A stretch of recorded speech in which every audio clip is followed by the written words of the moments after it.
ಚಿಕ್ಕಪೇಟೆ ಸುಮಾರೊಂದು ಈಗೊಂದು 10 ವರ್ಷಗಳ ಹಿಂದಿನವರೆಗೂ it was known for silk materials.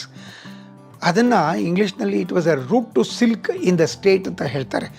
ಸಿಲ್ಕನ್ನು, ರೇಷ್ಮೆಯನ್ನು ಬೆಂಗಳೂರಿಗೆ ತಂದು ಜನಗಳಿಗೆ ತಲುಪಿಸಿದದ್ದೇ ಚಿಕ್ಕಪೇಟೆ ಪ್ರದೇಶ. ಈವನ್ ಟುಡೇ ನೀವು ಹೋಲ್ಸೇಲಲ್ಲಿ ಸಿಲ್ಕ್ ಸ್ಯಾರೀಸ್ನ ತೆಗೆದುಕೊಳ್ಬೇಕು ಅಂದರೆ ವಿತ್ ಆಲ್ ದಿ ಬೇರೆ ಬೇರೆ ಬಡಾವಣೆಗಳಲ್ಲಿ ದೊಡ್ಡ ದೊಡ್ಡ ಸಿಲ್ಕ್ ಮಾಲ್ಗಳಿದ್ರೂ ಅನೇಕ ಹಳಬರು ಹೋಗೋದು ಚಿಕ್ಕಪೇಟೆಗೆ ಸಿಲ್ಕ್ ಬಟ್ಟೆಗಳನ್ನು ಕೊಂಡ್ಕೊಳ್ಳೋದಕ್ಕೆ. ಅವಾಗೆಲ್ಲ ಹಾಲ್ ಅಂತ ಹೇಳೋರು, ಏನು ದೊಡ್ಡ ದೊಡ್ಡದಾಗಿರ್ತಕ್ಕಂಥ ಅಂಗಡಿಗಳಿರ್ತವೋ ಅದಕ್ಕೆಲ್ಲ ವಿಜಯಲಕ್ಷ್ಮಿ ಸಿಲ್ಕ್ ಹಾಲ್ ಆ ಥರ ಎಲ್ಲ ಹೆಸರುಗಳನ್ನ ಇಟ್ಕೊಂಡು ಎಲ್ಲ ಭಾಳ ಸುಮಾರು 100 ವರ್ಷ ಹಳೆಯ ಸಿಲ್ಕ್ ಮಳಿಗೆಗಳು ಅಲ್ಲಿದ್ವು. ಅವರೆಲ್ಲ ಇವಾಗ ಎಕ್ಸ್ಟೆನ್ಷನ್ ಮಾಡಿಕೊಂಡು ಬೇರೆ ಬೇರೆ ಪ್ರದೇಶಗಳಲ್ಲೂ ತಮ್ಮ ತಮ್ಮ ದೊಡ್ಡ ದೊಡ್ಡ ಮಳಿಗೆಗಳನ್ನು ಮಾಡ್ಕೊಂಡಿದ್ದಾರೆ. ಹೀಗಾಗಿ ಸಿಲ್ಕ್ಗೆ ಅಥವಾ ರೇಷ್ಮೆಗೆ ಹೆಸರುವಾಸಿಯಾಗಿದ್ದಂಥ ಪ್ರದೇಶ. ನಂತರ ಅಫ್ಕೋರ್ಸ್ ಅಲ್ಲಿ ದಿಗಂಬರರು ಮತ್ತು ಶ್ವೇತಾಂಬರರ ದೇವಸ್ಥಾನ ಭಾಳ ಹಳೆಯದಾಗಿರ್ತಕ್ಕಂಥ ದೇವಸ್ಥಾನ ಅಲ್ಲಿದೆ. ವಿಜಯಲಕ್ಷ್ಮಿ ಥಿಯೇಟ್ರ್ ಅಂತಿದೆ, ಭಾಳ ಹಿಂದೆಯೇ ಇಂಗ್ಲೀಷ್ ಪಿಕ್ಚರ್ಗಳನ್ನ ಧೈರ್ಯವಾಗಿ ಪ್ರದರ್ಶನ ಮಾಡ್ತಾ ಇದ್ದಂಥ ಒಂದು ಜಾಗ ಅದು. ಅಲ್ಲಿ ಆಗಿನ ಕಾಲದಲ್ಲೇ ಬೆಂಗಳೂರಿನ ಅತ್ಯಂತ ಉದ್ದವಾದ ರೋಡು ಅಂದರೆ ಓಲ್ಡ್ ತಾಲೂಕ್ ಕಚೇರಿ ರೋಡ್, ಅದು OTC ರಸ್ತೆ ಅಂತ. ಇವತ್ತಿಗೂ ನೀವು OTC ರಸ್ತೆ ಅಂತ ಬೋರ್ಡ್ ಮೇಲೆ ಹಾಕಿದ್ದಾರೆ. ಅಲ್ಲಿ 10 ಜನದಲ್ಲಿ 9 ಜನ ಅದ್ರ ಹೆಸರು ಹೇಳಿಬಿಡಲಿ ನೋಡಿ, ಬಿಕಾಸ್ ಅವ್ರ ಜನಕ್ಕೆ OTC ರಸ್ತೆ ಅಂದ್ರೆ ಏನು ಅಂತ ಗೊತ್ತಿರೋದಿಲ್ಲ. ಭಾಳ ಹಿಂದೆ ಓಲ್ಡ್ ತಾಲೂಕ್ ಕಚೇರಿಯಿಂದ ಅಂದರೆ ನಮ್ಮ ಈಗೇನೇನು LIC ಬಿಲ್ಡಿಂಗಿಂದ ಪ್ರಾರಂಭ ಆಗಿ ಇವತ್ತು ಗುಡ್ಶೆಡ್ ಯಾರ್ಡ್ ರೋಡ್ಗೆ ಬಂದು ಅಲ್ಲಿ ತಲುಪ್ತಾ ಇತ್ತು. ಅಲ್ಲಿ ಒಂದು ಸೇತುವೆ ಇತ್ತು, ಆ ಸೇತುವೆವರೆಗೂ ಇದು ಬಂದು ತಲುಪ್ತಾ ಇತ್ತು. ಅದು it use to cross Balepete, Chickpet ಎಲ್ಲನೂ ಕ್ರಾಸ್ ಮಾಡಿಕೊಂಡು ಆ ರಸ್ತೆ ಹೋಗ್ತದೆ. ಆ ರಸ್ತೆ ಇದ್ದಿದ್ದು ಆ ಚಿಕ್ಕಪೇಟೆ ಏರಿಯಾದಲ್ಲೇ ಬರುತ್ತೆ. ಚಿಕ್ಕಪೇಟೆ ಹಳೆತನ ಹೊಸತನ ಎರಡನ್ನೂ ಮಿಕ್ಸ್ ಮಾಡ್ಕೊಂಡಿರ್ತಕ್ಕಂಥ ಒಂದು ಭಾಳ ಮುಖ್ಯವಾಗಿರ್ತಕ್ಕಂಥ ಪ್ರದೇಶ ಆಗಿದೆ. ಇನ್ನು ಎರಡನೇ ಪ್ರದೇಶ ನಾವು ಆ ಒಂದು ಕ್ರೊನಾಲಾಜಿಕಲ್ ಆರ್ಡರ್ ತೆಗೆದುಕೊಂಡ್ರೆ ಬಸವನಗುಡಿ. 1896ರಲ್ಲಿ ರೂಪುಗೊಂಡಂಥ ಒಂದು ಬಡಾವಣೆ. ಬಸವಣ್ಣನ ದೇವಸ್ಥಾನ ಇದ್ದಿದ್ದರಿಂದ ಈ ಬಸವನ ಗುಡಿ ಮತ್ತು ಅದಕ್ಕೆ ಸಂಬಂಧಪಟ್ಟಿರ್ತಕ್ಕಂಥ ಕಡಲೆಕಾಯಿ ಪರ್ಷೆ ಇವೆಲ್ಲ ನಮ್ಮ ಬೆಂಗಳೂರಿನ ಇವತ್ತು ಇಂಟರ್ನ್ಯಾಷನಲ್ ಮ್ಯಾಪಲ್ಲಿ ತೆಗೆದುಕೊಂಡು ಹೋಗಿರ್ತಕ್ಕಂಥದ್ದು. ಇನ್ನಿಲ್ಲಿರ್ತಕ್ಕಂಥ ಬಹಳ ಪ್ರಮುಖವಾದಂಥ ಒಂದು ಸಂಸ್ಥೆ ಅಂದರೆ ರಾಮಕೃಷ್ಣ ಮಠ. ಯಾಕೆ ರಾಮಕೃಷ್ಣ ಮಠದ ಉಲ್ಲೇಖ ಮಾಡ್ತಾ ಇದ್ದೀನಿ ಅಂದರೆ 1892ರಲ್ಲಿ ಸ್ವಾಮಿ ವಿವೇಕಾನಂದರು ಪರಿವ್ರಾಜಕರಾಗಿ ಇಡೀ ದೇಶವನ್ನು ಸುತ್ತುತ್ತಾ ಬೆಂಗಳೂರು ನಗರಕ್ಕೂ ಬಂದಿದ್ದರು. ಅವರು ನಮ್ಮ ಇವತ್ತೇನು ಮೆಜೆಸ್ಟಿಕ್ ಏರಿಯಾ ಇದೆಯಲ್ಲ ಅಲ್ಲಿ ಒಂದು ಮನೆಯ ಮುಂದೆ ಕಲ್ಲಿನ ಒಂದು ಏನು ಜಗಲಿ ಇತ್ತು ಅದರ ಮೇಲೆ ಕೂತ್ಕೊಂಡು ಒಂದು 2-3 ದಿವಸ ಅಲ್ಲಿ ಕಾಳಪ್ಪ ಚೌಟ್ರಿ ಅಂತಿದ್ರು, ಅಲ್ಲಿದ್ದರು ಅಂತ ನಮಗೆ ದಾಖಲೆಗಳು ಸಿಗುತ್ತೆ. ನಂತರ ಅವರನ್ನು ಶೇಷಾದ್ರಿಯರವರು ಮೈಸೂರಿಗೆ ಕರ್ಕೊಂಡೋಗಿ ಆಗಿನ ಮಹಾರಾಜ ಚಾಮರಾಜ ಒಡೆಯರಿಗೆ ಪರಿಚಯ ಮಾಡ್ತಾರೆ. ಚಾಮರಾಜ ಒಡೆಯರು ಮತ್ತು ವಿವೇಕಾನಂದರ ಏಜ್ ಹೆಚ್ಚು ಕಡಿಮೆ ಸೇಮ್, ಇಬ್ಬರ ಚಿಂತನೆಗಳು ಸೇಮ್ ಆಗಿತ್ತು. ಹೀಗಾಗಿ ಭಾಳ ಕ್ಲೋಸ್ ಆಗಿಬಿಡ್ತಾರೆ ಚಾಮರಾಜ ಒಡೆಯರು ವಿವೇಕಾನಂದರನ್ನ ಬೀಳ್ಕೊಡ್ಬೇಕಾದ್ರೆ ಚಾಮರಾಜ ಒಡೆಯರ್ ಅವ್ರಿಗೆ ಧನ ಸಹಾಯ ಮಾಡ್ತಾರೆ. ವಿವೇಕಾನಂದರು ಶಿಕಾಗೋಯಿಂದ ಲೆಟ್ರ್ ಬರೀತಾರೆ, ನಿನ್ನಂಥ ಒಬ್ಬ ರಾಜ ಭಾಳ ಪ್ರೋಗ್ರೆಸಿವ್ ಕಿಂಗ್ ನೀನು ಅಂಥ ಒಂದು ಸಂಪರ್ಕ ಇದ್ದಂಥ ಮಹಾರಾಜರು ಬೆಂಗಳೂರಿಗೆ ಬಂದಿದ್ದು. ಅವರು ಕೂತಿದ್ದಂಥ ಕಲ್ಲಿನ ಶಿಲಾ ಒಂದು ಏನು ಹಲಗೆ ಇದೆಯಲ್ಲ ಅದಿರೋದು ನಮ್ಮ ಬಸವನಗುಡಿಯಲ್ಲಿ, ಅದಿರೋದು ರಾಮಕೃಷ್ಣ ಮಠದಲ್ಲಿ. ನಮ್ಮ ಬೆಂಗಳೂರನ್ನ ಏನು ಈ ನಿರ್ಮಾಣ ಮಾಡೋಲ್ಲ ಆಡಳಿತಗಾರರು, ಮೊದಲಿಂದಲೂ ಅವರಲ್ಲಿ ಒಂದು ಯೋಚನೆ ಇತ್ತು, ಈ ಜಾಗ ಕಂಜಸ್ಟ್ ಆಗಬಾರ್ದು, ಭಾಳ ಒತ್ತಾಗಿರಬಾರ್ದು, ಇದನ್ನು ವಿಸ್ತೃತಗೊಳಿಸಬೇಕು, ಡಿಸೆಂಟ್ರಲೈಸ್ ಮಾಡಬೇಕು, ವಿಕೇಂದ್ರೀಕರಣ ಮಾಡಬೇಕು. ಜನಗಳು ಬೇರೆ ಬೇರೆ ಪ್ರದೇಶಗಳಿಗೆ ಹೋಗಿ ಶುದ್ಧವಾದ ಗಾಳಿ, ಶುದ್ಧವಾದ ಬೆಳಕು, ನೀರು ಇವುಗಳನ್ನು ಪಡಿಬೇಕು. ಇದು ನಮ್ಮ ಬೆಂಗಳೂರಿನ ಆಡಳಿತಗಾರರ ಲಕ್ಷಣ. ನಾನು ಹೇಳ್ತಾ ಇರೋದು ಕೆಂಪೇಗೌಡರ ಕಾಲದಿಂದ ಇಲ್ಲಿವರೆಗೂ. ಹೀಗಾಗಿ ಸುಮಾರೊಂದು 1947-48 ಹೊತ್ತಿಗೆ ಈ ಏನು ಹಳೆ ಪ್ರದೇಶಗಳಿದ್ವೋ ಭಾಳ ಜನಗಣಗಳಿಂದ ಕೂಡ್ಕೊಂಡಿತ್ತು. ಆಗ ಸಿಟಿ ಇಂಪ್ರೂವ್ಮೆಂಟ್ ಟ್ರಸ್ಟ್ ಬೋರ್ಡ್ ಅಂತ ಹೇಳ್ತಾರೆ, ದಟ್ಸ್ ಕಾಲ್ಡ್ CITB. ಅದೇನೇ ಮುಂದೆ ಬ್ಯಾಂಗ್ಳೂರ್ ಡೆವಲಪ್ಮೆಂಟ್ ಅಥಾರಿಟಿ ಅಂತ ಆಯಿತು. ಆ ಸಿಟಿ ಇಂಪ್ರೂವ್ಮೆಂಟ್ ಟ್ರಸ್ಟ್ ಬೋರ್ಡು ತಗೊಂಡಂಥ ಒಂದು ಪ್ರಥಮ ಯೋಜನೆ ಏನು ಅಂದರೆ ಭಾಳ ಒಂದು ದೊಡ್ಡ ವಿಶಾಲವಾಗಿರ್ತಕ್ಕಂಥ ಹಳೆ ಬೆಂಗಳೂರಿನ ದಕ್ಷಿಣಕ್ಕೆ ಒಂದು ಪ್ರದೇಶವನ್ನು ಬಡಾವಣೆಯನ್ನು ಮಾಡೋದು ಅಂತ.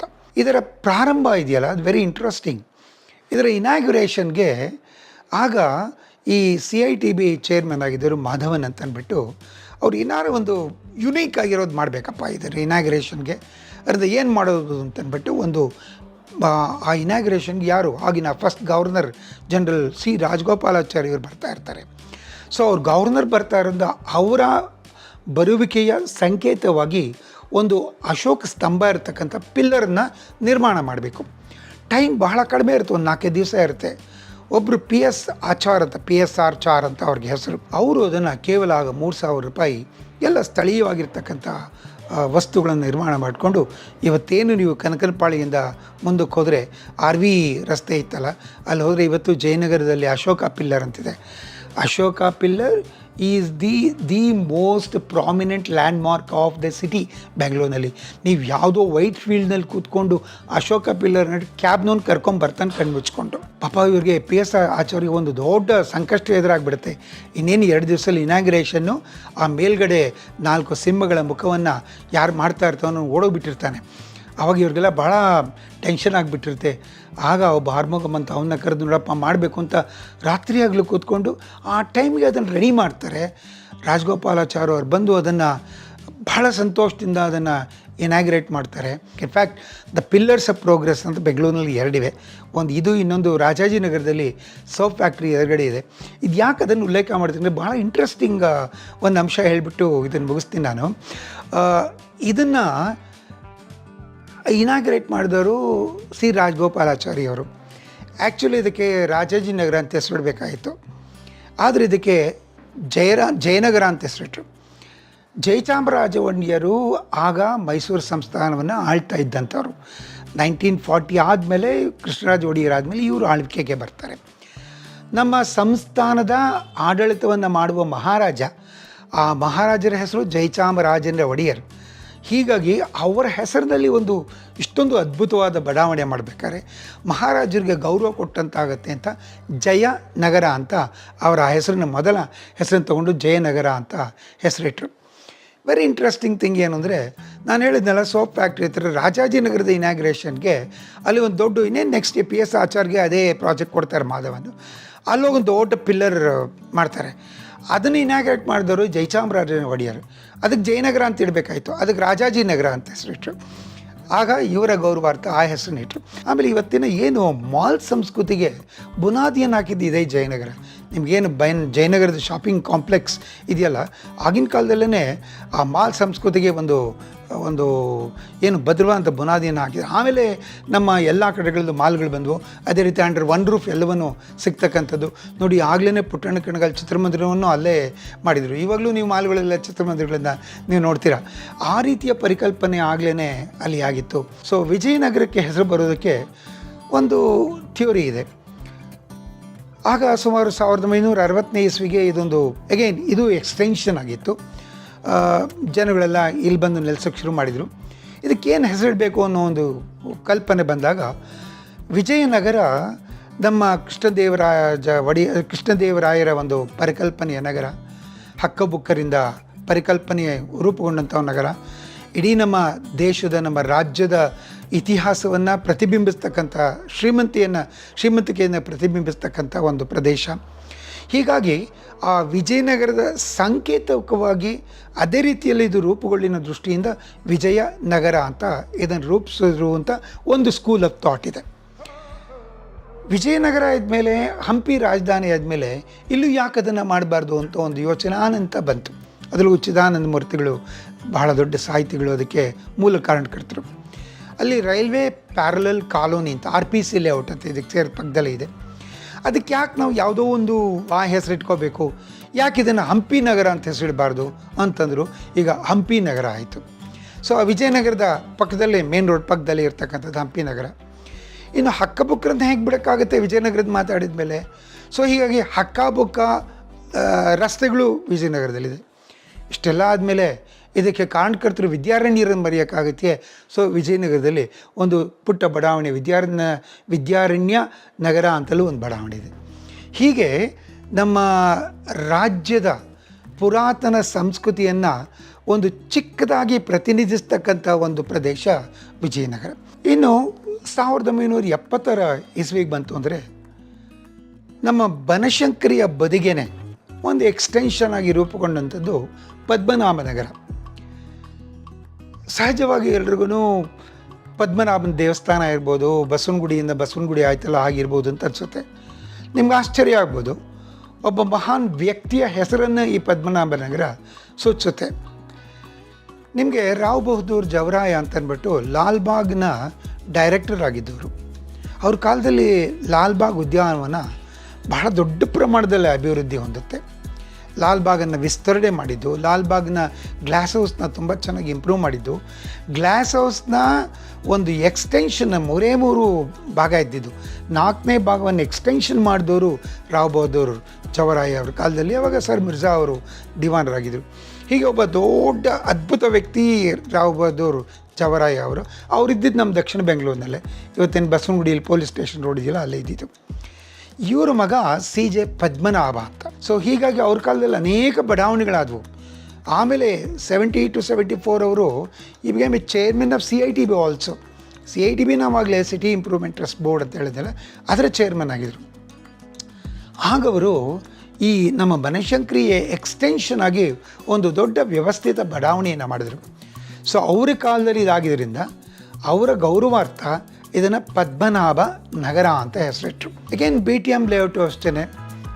ಇದು ಭಾಳ ವೇಗವಾಗಿ ಬೆಳೀತಾ ಇರ್ತಕ್ಕಂಥ ಪ್ರದೇಶ. ದೋ ಹಳ್ಳಿಗಳೆಲ್ಲ ಸೇರಿ ಆಗಿದ್ರೂ ಒಂದು ಏನು ಹಳೆ ಬೇರಿದೆಯಲ್ಲ ಅದು ಹೊಸ ಚಿಗುರನ್ನು, ಮಾಡರ್ನಿಟಿಯನ್ನು ಪಡ್ಕೊಂಡಿರ್ತಕ್ಕಂಥ ಪ್ರದೇಶ. ಎಲ್ಲ ಟೆಕ್ಕಿಗಳು ಸಾಮಾನ್ಯವಾಗಿ ತಮ್ಮ ವಸತಿ ಪ್ರದೇಶವನ್ನು ಆರಿಸ್ಕೊಳ್ತಕ್ಕಂಥದ್ದು ಇದೇ ಜಾಗ. ಮಡಿವಾಳ ಬಹಳ ಕೆಂಪೇಗೌಡರ ಕಾಲದಿಂದಲೂ ಪ್ರಾಮುಖ್ಯತೆಯನ್ನು ಪಡೆದಿರ್ತಕ್ಕಂಥ ಒಂದು ಪ್ರದೇಶ. ಮಡಿವಾಳದ ದೇವಸ್ಥಾನ ಆಗ್ಬೋದು, ಸೋಮೇಶ್ವರನ ದೇವಸ್ಥಾನ ಆಗ್ಬೋದು, ಅಥವಾ ಮಡಿವಾಳದ ಕೆರೆ, ನಮ್ಮ ಹಲಸೂರು ಕೆರೆ, ಕೆಂಪಾಂಬುದಿ ಕೆರೆ ಥರ ಮಡಿವಾಳದ ಕೆರೆ ಭಾಳ 400 ವರ್ಷಗಳ ಹಿಂದಿನ ಕಾಲದಿಂದಲೂ ಇದ್ದಂಥ ಅದ್ಭುತವಾದಂಥ ಒಂದು ಕೆರೆ ಪ್ರದೇಶ. ಹೇಗೆ ರಂಗನತಿಟ್ಟೆ ಹಾಗೆ ಇಲ್ಲಿಗೆ ಹಕ್ಕಿಗಳು ವಲಸೆ ಬರ್ತಾ ಇದ್ದಂಥ ಒಂದು ಅದ್ಭುತವಾದಂಥ ಕೆರೆ ಪ್ರದೇಶ ಮಡಿವಾಳ ಕೆರೆ ಇದ್ದಿದ್ದು. ಸೊ ಈಗ ಒಂದು ಏನು ದೊಡ್ಡ ದೊಡ್ಡ ವ್ಯವಸ್ಥೆ ಮತ್ತು ದಕ್ಷಿಣ ಬೆಂಗಳೂರಿನ ಬೇರೆ ಬೇರೆ ಪ್ರದೇಶಗಳಿಗೆ ಒಂದು ಲಿಂಕ್ ಕೊಡ್ತಕ್ಕಂಥ ರಸ್ತೆಗಳು ಇವೆಲ್ಲ ಆಗಿರೋದ್ರಿಂದ BTM ಲೇಔಟು ಸಹ ಭಾಳ ಒಂದು ವ್ಯವಸ್ಥಿತವಾದಂಥ ಮತ್ತು ಆಧುನಿಕ ಬೆಂಗಳೂರಾಗಿ ರೂಪುಗೊಳ್ತಾ ಇರತಕ್ಕಂಥ ಒಂದು ಬಹಳ ಮುಖ್ಯವಾದಂಥ ಒಂದು ಪ್ರದೇಶ BTM ಲೇಔಟ್. ಬಸವನಗುಡಿ ಪ್ರದೇಶ ಹೇಗೆ ಬಸವನ ಗುಡಿಯಿಂದ ಬಂತೋ ಹಾಗೆ ಇಲ್ಲಿ ಗೋವಿಂದರಾಜಸ್ವಾಮಿ ಟೆಂಪಲ್ ತಿಮ್ಮಪ್ಪನ ಹಳ್ಳಿ ಅಂತ ಇತ್ತು ಅಂತ ಕೆಲವರು ಹೇಳ್ತಾರೆ. ತಿಮ್ಮಪ್ಪನ ದೇವಸ್ಥಾನ ಗೋವಿಂದರಾಜ ಅನ್ನೋದು ಈವನ್ ನಮ್ಮ ತಿರುಪತಿಯ ತಿಮ್ಮಪ್ಪನ ಹೆಸರು ಗೋವಿಂದರಾಜ ಅಂತಲೇ. ಸೊ ಹೀಗಾಗಿ ಇಲ್ಲೂ ಗೋವಿಂದರಾಜನ ದೇವಸ್ಥಾನ ಇದರಿಂದ ಗೋವಿಂದರಾಜ ನಗರ ಅಂತ ಹೆಸರು ಬಂತು ಅಂತ ಒಂದು ಸ್ಕೂಲ್ ಆಫ್ ಥಾಟ್, ಒಂದು ಅಭಿಪ್ರಾಯ ಇದ್ದರೆ, ಇನ್ನೊಂದು ಕೆಲವು ದಾಖಲೆಗಳ ಪ್ರಕಾರ ಬಹಳ ಹೆಸರಾಂತ ನಮ್ಮ ಕನ್ನಡ ನಾಡಿನ ಒಂದು ಸಾಹಿತ್ಯಕ್ಕೆ, ಕಾವ್ಯಕ್ಕೆ ಅದ್ಭುತವಾದಂಥ ಕೊಡುಗೆಯನ್ನು ಕೊಟ್ಟಿದ್ದಂಥ ಹಿರಿಯ ಕವಿ, ರಾಷ್ಟ್ರಕವಿ ಗೋವಿಂದ ಪೈ ಅವರ ಒಂದು ನೆನಪಾಗಿ ಅವರ ಗೌರವಾರ್ಥ ಈ ಗೋವಿಂದರಾಜನಗರ ಅಂತ ಹೆಸರಿಟ್ಟರು ಅನ್ನೋದು ಇನ್ನೊಂದು ಅಭಿಪ್ರಾಯವೂ ಇದೆ. ಇನ್ನು ನಮ್ಮ ಈ ದಕ್ಷಿಣ ಬೆಂಗಳೂರಿನ ಒಂದು ಕಾನ್ಸ್ಟಿಟ್ಯೂಯೆನ್ಸಿಗಳಲ್ಲಿ ಕೊನೆಯದು ಅಂದರೆ ಬೊಮ್ಮನಹಳ್ಳಿ. ಇದಕ್ಕೆ ಬೊಮ್ಮನಾಯಕನಹಳ್ಳಿ ಅಂತ ಹೆಸರಿತ್ತು ಅಂತ ಅಂದ್ಬಿಟ್ಟು ಒಂದು ದಾಖಲೆ ಹೇಳುತ್ತೆ. ಇದು ಬೊಮ್ಮನಾಯಕ ಅನ್ನೋದು ಒಂದು ಸುಮಾರು ಸಾವಿರಾರು ವರ್ಷಗಳ ಇತಿಹಾಸ ಇರತಕ್ಕಂಥದ್ದು. ಒಬ್ಬ ಭಾಳ ವೀರ, ವಿಜಯದ ಸಂಕೇತವನ್ನು ಪ್ರತಿಬಿಂಬಿಸ್ತಕ್ಕಂಥ ಒಂದು ಪ್ರದೇಶ ಬೊಮ್ಮನಹಳ್ಳಿ, ಬೊಮ್ಮನಾಯಕನ ಹಳ್ಳಿ ಅಂತ ಹೇಳ್ತಾರೆ. ಆ ಗ್ರಾಮೀಣ ಸೊಗಡು ಒಂದು ಸ್ವಲ್ಪ ಇದ್ರೂ ಇದು ಎಲೆಕ್ಟ್ರಾನಿಕ್ ಸಿಟಿಗೆ ಇದಕ್ಕೆಲ್ಲ ಭಾಳ ಹತ್ತಿರ ಇರೋದ್ರಿಂದ ಸಹಜವಾಗಿ ಟೆಕ್ಕಿಗಳ ಒಂದು ಪ್ರದೇಶ ಇದು ಬೊಮ್ಮನಹಳ್ಳಿ ಅಂತ ಹೆಸರಿದ್ರೂ ಇಲ್ಲಿ ನೀವು ಅವರ ಅವಶ್ಯಕತೆಗಳಿಗೆ ತಕ್ಕಂತೆ ಹೊಸದಾಗಿರ್ತಕ್ಕಂಥ ವಿಲ್ಲಾಗಳಾಗಿರ್ಬೋದು, ಹೊಸ ಹೊಸ ಅಪಾರ್ಟ್ಮೆಂಟ್ಗಳಾಗಿರ್ಬೋದು, ಆಧುನಿಕತೆಯ ಸ್ಪರ್ಶವನ್ನು ಪಡೆದಿರ್ತಕ್ಕಂಥ ದೇವಸ್ಥಾನಗಳಾಗಿರ್ಬೋದು, ಮತ್ತು ವಿಶಾಲವಾದಂಥ ರಸ್ತೆಗಳಾಗಿರ್ಬೋದು, ಅದಕ್ಕೆ ತಕ್ಕಂತೆ ಮಾರ್ಕೆಟ್ಗಳಾಗಿರ್ಬೋದು, ಅದಕ್ಕೆ ತಕ್ಕಂತೆ ಶಾಪಿಂಗ್ಗಳಾಗಿರ್ಬೋದು, ಅದಕ್ಕೆ ತಕ್ಕಂತೆ ಫುಡ್ ಜಾಯಿಂಟ್ಸ್ ಆಗಿರ್ಬೋದು, ಇವೆಲ್ಲವನ್ನೂ ನೀವು ಈ ಪ್ರದೇಶದಲ್ಲಿ ನೀವು ಕಾಣ್ಬೋದು. ಹೀಗಾಗಿ ಒಟ್ಟು ಈ 8 ಒಂದು ಕ್ಷೇತ್ರಗಳ ಒಂದು ಪಕ್ಷಿ ನೋಟವನ್ನು ನಾನು ಕೊಟ್ಟಿದ್ದೇನೆ. ಈ ಎಲ್ಲವೂ ಸೇರಿಕೊಂಡು ಒಂದು ಅದ್ಭುತವಾದ ರತ್ನದ ಹಾರ ಅಂದರೆ ಅದು ದಕ್ಷಿಣ ಬೆಂಗಳೂರು.